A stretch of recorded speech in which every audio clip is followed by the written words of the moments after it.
Hi friends, మీ అందరూ ఎలా ఉన్నారు? బాగున్నారా? మేమైతే చాలా బాగున్నామండి. సో ఈరోజు వీడియో ఏంటంటే చేపల పులుసు తయారు చేస్తున్నాను ఫ్రెండ్స్. ముందుగా మనం మార్కెట్ నుండి చేపలు తెచ్చుకుంటాం కదా ఫ్రెండ్స్. ఉప్పు వేసుకొని శుభ్రంగా కడుక్కోవాలి. కడుక్కున్న తర్వాత మనం కర్రీ రెడీ చేసుకుంటున్నాం ఫ్రెండ్స్. పొయ్యి మీద బాండీ పెట్టుకొని ఆయిల్ వేసుకోవాలి. ఆయిల్ చేపల పులుసుకి ఎక్కువే పట్టిద్ది ఫ్రెండ్స్. ఉల్లిపాయలు కూడా వేసుకొని బాగా ఎర్రగా గోల్డెన్ కలర్ వచ్చినంత వరకు ఉల్లిపాయలు కూడా వేగనిచ్చుకోవాలి.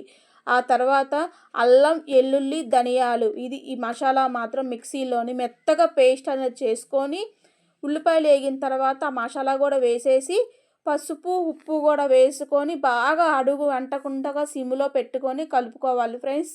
అడుగు అంటితే కనుక చేపల పులుసు అస్సలు బాగోదండి. కలర్ మారిపోతుంది, టేస్ట్ అసలు ఏం బాగోదు. సిమ్లో పెట్టుకొని దగ్గరుండి ఆ మసాలా అనేది బాగా అడుగు అంటకుండా గోల్డెన్ కలర్ వచ్చినంత వరకు కలుపుకోండి. మీరు చివరిదాకా నా వీడియో చూడండి ఫ్రెండ్స్. మీకు నచ్చితే కనుక ట్రై చేయండి. ప్లీజ్ అండి, ఒక లైక్ చేయండి, లైక్లు ఇవ్వండి. నా వీడియోని సబ్స్క్రైబ్ చేసుకోండి. మసాలా కూడా ఎర్రగా వేగింది ఫ్రెండ్స్. ఆయిల్ పైకి తేలిన తర్వాత టమాటాలు కూడా వేసుకోండి. టమాటాలు కూడా వేసేసుకొని బాగా కలుపుకోండి. టమాటా కూడా ఆయిల్లో మగ్గాలి ఫ్రెండ్స్. ఇలాగా టమాటాలు అన్నీ మగ్గితే కనుక ఇది మాత్రం ఈ చేపల పులుసు మాత్రం 2 రోజుల దాకా ఉంటుందండి. కారం మీకు తగినంత కారం వేసుకోండి. పచ్చిమిరపకాయలు కూడా ఇప్పుడు వేసేసుకోండి. ఇలాగా పచ్చిమిరపకాయలు చేపల పులుసు తినేవాళ్ళు అయితే ఇప్పుడు వేసుకోండి. మీకు చేపల పులుసు పచ్చిమిరపకాయలు తినడం ఇష్టం లేదు అనుకుంటే ఉల్లిపాయలతో పాటు వేసేసుకోండి. ఇలాగ ఆయిల్ పైకి తేలింది కదా ఫ్రెండ్స్. కారం వేసిన తర్వాత అప్పుడు పొయ్యి అనేది కట్టేయాలి. పూర్తిగా కట్టేసిన తర్వాత కొత్తిమీర కూడా వేసేసుకోవాలి. కొత్తిమీర కూడా వేసేసి కట్టేయండి. కట్టేసిన తర్వాత అది బాగా మసాలా అనేది బాగా చల్లగా అయిపోవాలి. చల్లగా అయిపోయిన తర్వాత చేప ముక్కలు వేసుకొని బాగా కలుపుకోవాలి. 10 నిమిషాల సేపు చేప ముక్కలు అనేది బాగా కలుపుకోవాలి.